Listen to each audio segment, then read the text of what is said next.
এখন আমরা পৌঁছালাম পোস্ট অফিসের মোড়ে। পোস্ট অফিসের মোড়ে আমাদের নিয়ে পৌঁছে গেছি আমরা পালকি নিয়ে।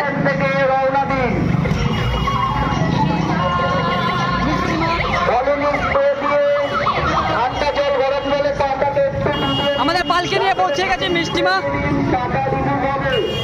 শিবনিবাস উদ্দেশ্যে।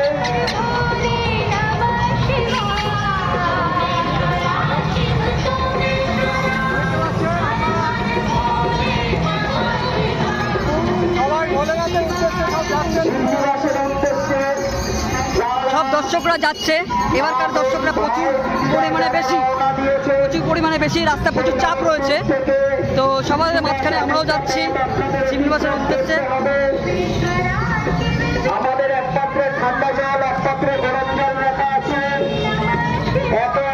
এই আমাদের মঙ্গল ঘট, সঙ্গে ধুনুচি দিয়ে যাচ্ছি আমরা মিষ্টিমাকে সঙ্গে করে নিয়ে।